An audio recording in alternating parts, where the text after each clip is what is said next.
এনটিভির নিয়মিত আয়োজন IFIC bank নিবেদিত এই সময়ে আপনাদের সবাইকে স্বাগত জানাচ্ছি। আমি শফিক শাহিন।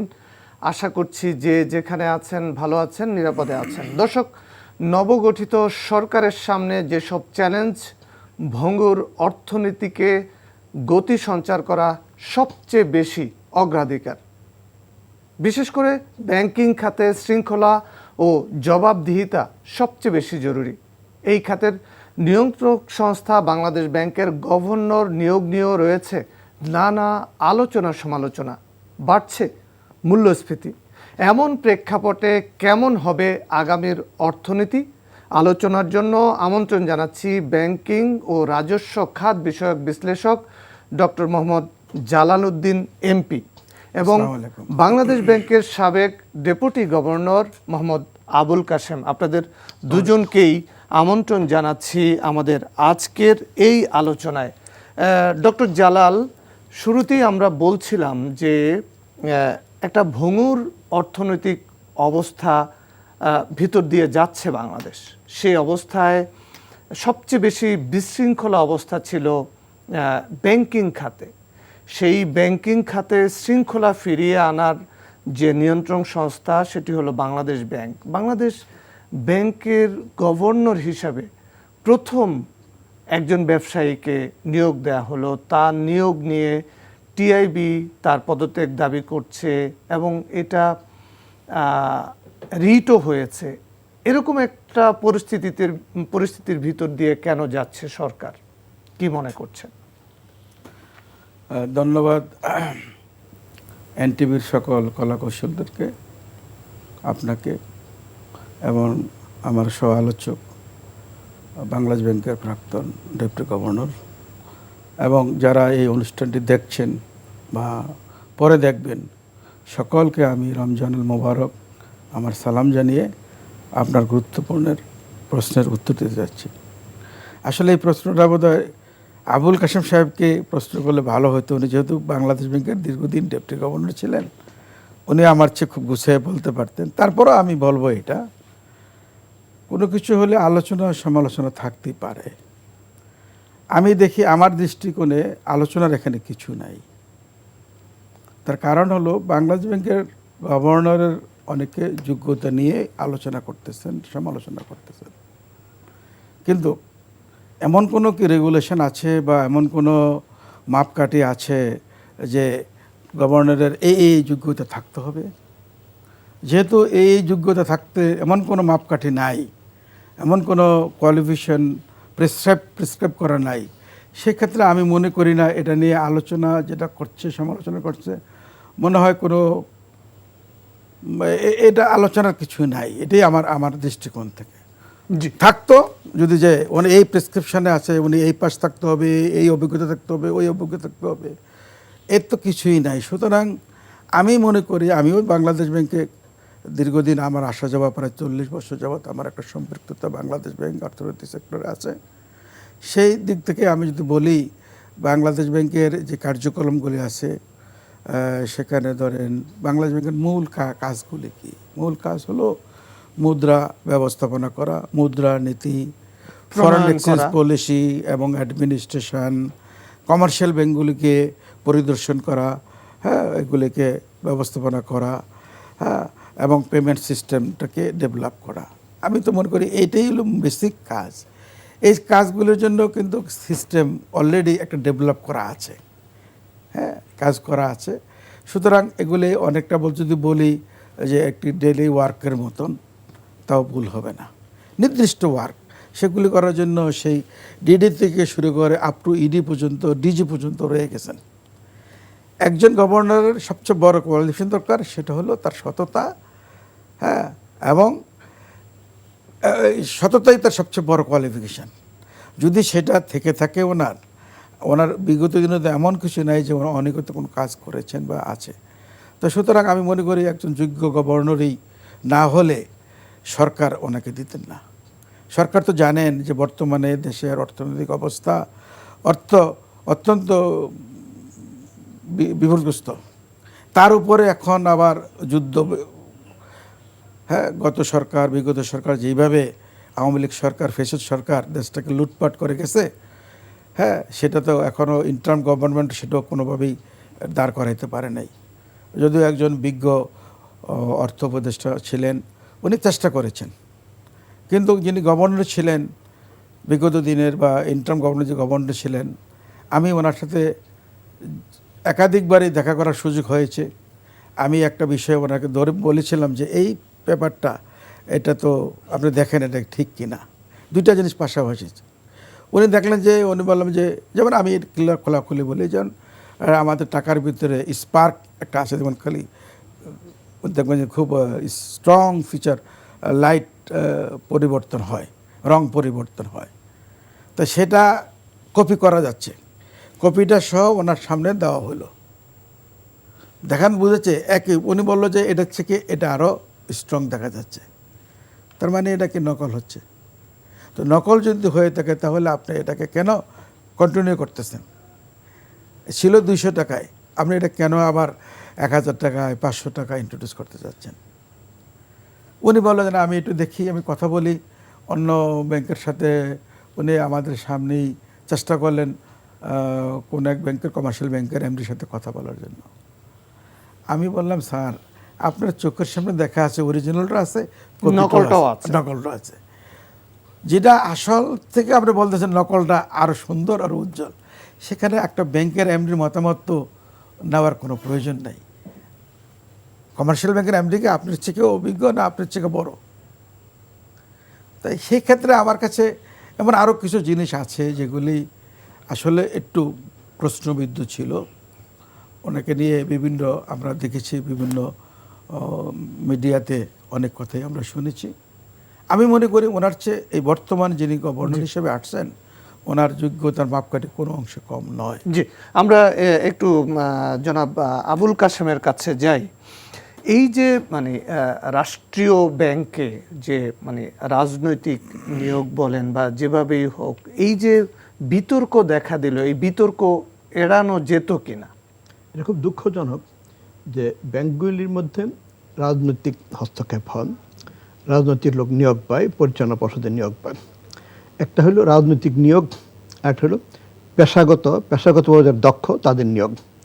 আপনি নিশ্চয়ই মনে করবেন যে আপনাদের যে এনটিভি আপনি চালান, আপনি এনটিভি চালাতে পারেন। এখন আমি বাংলাদেশ ব্যাংকে কাজ করি 40 বছর, আমাকে যদি এনটিভি দিয়ে দেওয়া হয়, আমার পারফরমেন্স কিন্তু আপনার মতো ভালো হবে না। যে আজকে যে বাংলাদেশ সরকার একজন গভর্নর বাংলাদেশ ব্যাংকে নিয়োগ করেছেন, ওনাকে চূড়ান্তভাবে কিছু বলতে গেলে একটু সময় লাগবে। দুর্ভাগ্যজনকভাবে একটা রিট হয়ে গেছে। রিট হয়ে গেছে আদালতে, মানে বিচার্য বিষয়ে আমার মন্তব্য করা ঠিক হবে কিনা আমি জানি না। তবু যখন আলোচনা হয়, খবরের কাগজ আসে, মিডিয়াতে আসে, উনি এখানে জয়েন করবার আগে অর্থাৎ ডিসেম্বর মাস ওনার একটা ঋণ খারাপ হয়ে গেছিলো, যেহেতু উনি ব্যবসায়ী। একটা সোয়েটার কোম্পানিতে উনি সিইও, এমডি বা শেয়ার হোল্ডার ছিলেন, তার ঋণটা খারাপ হয়ে গিয়েছিল। তো বাংলাদেশ ব্যাংকে প্রদত্ত নিয়মাবলীর আওতাতেই সে ঋণটা উনি রেগুলার করেছেন। একটা রেগুলার ব্যবসায়ী, ভালো ব্যবসায়ী, তার একটা বাজারে ফেস ভ্যালু, যিনি এরকম খেলাপি, বিশেষ বিবেচনায় খেলাপি ঋণটার থেকে মানে উত্তোলন করেন, রেগুলার হয়ে যান, আর এটা আরেকটা বিষয়। আমার পরিষ্কার খেয়াল আছে, সেটা বোধহয় অনেক আগে কিবরিয়া সাহেব অর্থমন্ত্রী ছিলেন, একজন ব্যবসায়ীকে বাংলাদেশ ব্যাংকের বোর্ডে নিয়োগ দেওয়া হয়েছিল। উনি ছিলেন ঋণ খেলাপির সমস্যা ছিল। গভর্নর সাহেব বলে দিলেন যে আমি কোনো ঋণ খেলাপিকে আমার বোর্ডে নিব না। তো শেষ পর্যন্ত নেন নাই উনি, এবং তারপর থেকে কোনো ব্যবসায়ী বাংলাদেশ ব্যাংকের বোর্ডের মানে পরিচালক হতে পারেন না।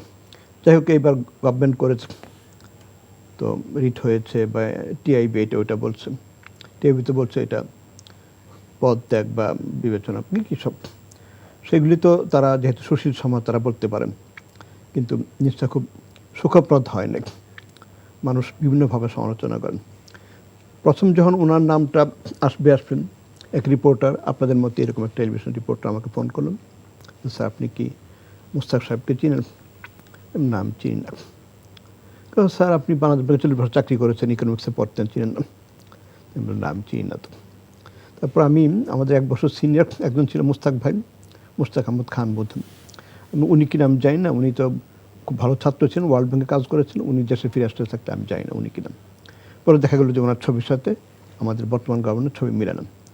তো মানে এটা ঠিক আগে আমরা গভর্নর শব্দ যেরকম জেনেছি, ধরেন একাডেমিক্যালি অনেক সাউন্ড, অভিজ্ঞ, মানে অর্থাৎ ওনার একটা ধার ছিল, ভার ছিল, একটা ওজন ছিল। তো এখন হয়তো মানে যারা স্টেক হোল্ডার তারা ঠিক এই স্বাদটা পাচ্ছেন না, ওনার ধার ভার। বা কিছুদিন আগে ঋণ খেলাপি ছিলেন, যদিও বিশেষ ব্যবস্থাতে ঋণটা ঠিক করে নিয়েছেন। তো এটা কনফ্লিক্ট অফ ইন্টারেস্ট হওয়ার খুবই চান্স আছে। ব্যবসায়ী বাংলাদেশ গভর্নর হতে পারবে না এরকম কোনো কথা নেই, কিন্তু কনফ্লিক্ট অফ ইন্টারেস্ট হওয়ার সমূহ আশঙ্কা আছে অন্তত। তাহলে এই অবস্থাটা যদি হয় ডক্টর জালাল, সরকারের সামনে যে চ্যালেঞ্জ, এই চ্যালেঞ্জ সরকার অর্থনৈতিক খাতে কিভাবে উতরে উঠবে? আপনার এই প্রশ্নের উত্তর দেওয়ার আগে আমি একটা কথা আমার বলা প্রয়োজন। আমি সংসদ সদস্য বটে, বাট আমি এখানে আসছি আমার ব্যক্তিগত ক্যাপাসিটিতে। আমি কোনো দলের কিংবা সরকারের পক্ষে কোনো এখানে কথা বলছি না। যা বলছি এটা আমার একান্ত ব্যক্তিগত বিষয়। ভুল শুদ্ধ এটা আমাকে বর্তাবে, এটা কোনো সরকারের কাছে যাবে না, দলের প্রতিও বর্তাবে না। তার আগে আরেকটা কথা আমি বলতে চাচ্ছি, জনাব কাশেম সাহেব উনি মাননীয় গভর্নর সাহেব নিয়ে যে কথাটা বলেছেন ঋণ খেলাফি, আসলে উনি ঋণ খেলাফি নন। উনি ঋণ আর ওনার কোয়ালিফিকেশন কারোর চেয়ে কম নয়। এর আগে যারা গভর্নর ছিলেন, আমি যদি বলি বাংলাদেশে যারা গভর্নর ছিলেন, এএনএম হামিদুল্লাহ সাহেব ছিলেন 1972 থেকে 74 পর্যন্ত, নাজিমুদ্দিন আহমেদ সাহেব ছিলেন 74 থেকে 76 পর্যন্ত, নুরুল ইসলাম সাহেব ছিলেন 76 থেকে 87 পর্যন্ত, এবং শেকুপ্তা বক্ত চৌধুরী ছিলেন 87 থেকে 92 কিন্তু পর্যন্ত। এদের তো এই যে যারা গভর্নর ছিলেন বিগত দিনে, মানে ক্যারিয়ার ছিল, অর্থনৈতিক খাতের ক্যারিয়ার ছিল, তারা তো কেউ ব্যবসায়ী ছিল না। প্রফেসর আতিউর রহমান কি উনি ব্যাংকিং ছিলেন? কিন্তু উনি গবেষক ছিলেন। উনি প্রফেসর ছিলেন, অর্থনীতির গবেষক ছিলেন, প্রফেসর ছিলেন। একটা অর্থনীতির গবেষক আর প্রফেসর আর ব্যাংকিং সেক্টরের কাজ অনেক গালফ অফ ডিফারেন্স আছে। বিশেষ করে সেন্ট্রাল ব্যাংকের কাজ টোটালি ডিফারেন্ট। ইভেন কি যারা সচিব ছিলেন ফাইন্যান্সিয়াল সেক্টরের, যারা সচিব ছিলেন, এনবিআর ছিলেন, হ্যাঁ এনবিআর ছিলেন, ওনাদের কাজ এবং সেন্ট্রাল ব্যাংকের কাজ এক না। যারা ফাইন্যান্স সেক্রেটারি, ওনাদের কাজ হলো ফাইন্যান্সিয়াল অর্থনৈতিক আহরণ করা, আর এই সেন্ট্রাল ব্যাংক কাজ হলো এই যে অর্থনীতিটাকে বিভিন্নভাবে ম্যানেজমেন্ট করা, ব্যাংক ম্যানেজমেন্ট করা, ফরেন কারেন্সি ম্যানেজমেন্ট করা, পলিসি ম্যানেজমেন্ট করা, টোটালি ডিফারেন্স। আমি মনে করি না ওই অভিজ্ঞতা খুব বেশি এখানে কাজে লাগে। সবচেয়ে বড় কারণ যে অভিজ্ঞতাগুলি প্রয়োজন সেগুলি কিন্তু অলরেডি ওনার অধীনস্থ ডেপুটি গভর্নর আছেন, এক্সিকিউটিভ ডাইরেক্টর আছেন, ডেপুটি ডাইরেক্টর আছেন, এডিশনাল ডাইরেক্টর আছেন, ওনারা আছেন। তো ওনার সব কিছু তৈরি করে নিয়ে উনি দেখেন, যেটা দেখেন উনি অ্যাটেন্ড নজরে যে কোনো লোকই কিন্তু এটা ইজিলি বুঝতে পারবেন। যেটা প্রয়োজন সেটা হলো একের অনেস্টি, সততা থাকলে আর কোনো সেখানে আর কোনো নাই। আমার ওনার প্রশ্নটা আমাকে আরেকটু ক্লিয়ার করতে হচ্ছে। কোয়ালিফিকেশন দিক দিয়ে উনি কিন্তু অনার্স মাস্টার্স এবং আইসিএমএ করা, কোয়ালিফিকেশন দিক দিয়ে ওনার কোনো ঘাটতি নেই। এবং উনি ব্যবসায়ী ছিলেন, কি এক্সপোর্ট ওরিয়েন্টেড ব্যবসা ছিলেন। আমাদের এই সেন্ট্রাল ব্যাংকের যে এক্সপোর্ট এবং ইম্পোর্ট যে পলিসিগুলি বাস্তবায়ন করা, এগুলি সেন্ট্রাল ব্যাংকের কাজ। আমি মনে করি ওনার ব্যবসায়িক জীবনের এক্সপোর্টের কাজগুলি উনি সেন্ট্রাল ব্যাংকে উনি কাজে লাগাইতে পারবেন। লোন ম্যানেজমেন্ট, এটা সেন্ট্রাল ব্যাংকের কাজ। আমাদের দেশে লোন ম্যানেজমেন্টের ব্যত্যয় করার কারণে কিন্তু দেশের টাকা লুটপাট হয়ে গেছে। হ্যাঁ, সুতরাং আমি মনে করি ওনার এই অতীতের অভিজ্ঞতা সেন্ট্রাল ব্যাংকের জন্য একটা প্লাস পয়েন্ট। জি, ধন্যবাদ আপনাকে জনাব আবুল কাশেম। আমরা দেখলাম যে গত মাসে সার্বিক মূল্যস্ফীতি 9.13% এবং খাদ্য মূল্যস্ফীতি আরেকটু বেশি 9.30। এমন বাস্তবতায় সামনের দিনের পরিস্থিতিটা কি হচ্ছে, কি আশঙ্কা? আমি আশঙ্কা করি এইসব আপনি যে স্ফীতিগুলি বললেন বাড়বে আরও। প্রথমত হলো আমাদের দেশের অবস্থান, তারপর এক নতুন মানে এক এলিমেন্ট যোগ হয়েছে, ওই যে মিডল ইস্ট, মধ্যপ্রাচ্যের যুদ্ধ। প্রথমত হলো যে আমাদের জ্বালানি খাতে একটা ধাক্কা খাবেন। জ্বালানি, আপনি জানেন যে তেল জ্বালানি এটা সমাজের সর্বত্র এটার একটা ইম্প্যাক্ট হবে এবং ব্যাড ইম্প্যাক্ট হবে। কাজেই আমাদের ইনফ্লেশন বাড়বে, আমাদের যেহেতু প্রাইভেট সেক্টর ক্রেডিট গ্রোথ হচ্ছে না, কাজেই বেকারত্ব কমবে বলে মনে হয় না। ইন্টারিম গভর্নমেন্ট এক একভাবে আলোচিত হয়েছে, তাদের সব বহু লোক বেকার হয়ে গেছে, লক্ষ লক্ষ লোক বেকার হয়েছে, অনেক গার্মেন্টস ফ্যাক্টরি বন্ধ হয়েছে। এবং আমরা যে ম্যান পাওয়ার এক্সপোর্ট করি, যে রেমিটেন্স আর্ন করি, সেটাও খুব ভালো তারা দেখাতে পারেন। নতুন কোনো রেমিটেন্সের বাজার তারা সৃষ্টি করতে পারেন। জাপানে মাত্র একটা এগ্রিমেন্ট হয়েছে, কিন্তু খুব একটা কিছু গেছে বলে মনে হয় না। মালয়েশিয়ার বাজারটা চালু হয় না। মিডল ইস্ট থেকে লোকজন হয় বেকার হয়ে যাবে, ফেরত পাবে, অথবা তারা কর্মস্থলে থাকতে পারবে কিন্তু বেতন পাবে না। কারণ এই চ্যালেঞ্জগুলো আমাদের সামনে রয়েছে। আমাদের মূল্যস্ফীতি, মুদ্রাস্ফীতি, খাদ্য মূল্যস্ফীতি বলেন, অন্য যাই বলেন, বাড়বে, এই আশঙ্কা, এই একটা ঝুঁকি আমাদের রয়েছে। আমাদের নতুন সরকার এসছে, নতুন সরকারের কিছু মানুষের চাহিদা অনেক বেশি, তারা 200 সিটের বেশি ভোট আমরা দিয়েছি, কাজেই তারা প্রচণ্ড ক্ষমতাশালী জাতীয় সংসদে। অনেক আশা আকাঙ্ক্ষা থাকবে, কিন্তু সামনে অর্থনৈতিক চ্যালেঞ্জ রয়ে গেছে। তো দু একটা জিনিস আমি বলবো, এই গভর্নমেন্ট যেটা দেখাচ্ছে, তাদের 31 দফা সংকোচন নীতিমালাও তো গভর্নমেন্ট নিয়েছে। হ্যাঁ, 31 দফার মধ্যে কয়েকটা জিনিস তো খুব ভালোই দেখছি আমরা, যেমন ফ্যামিলি কার্ড দিবেন, তারপরে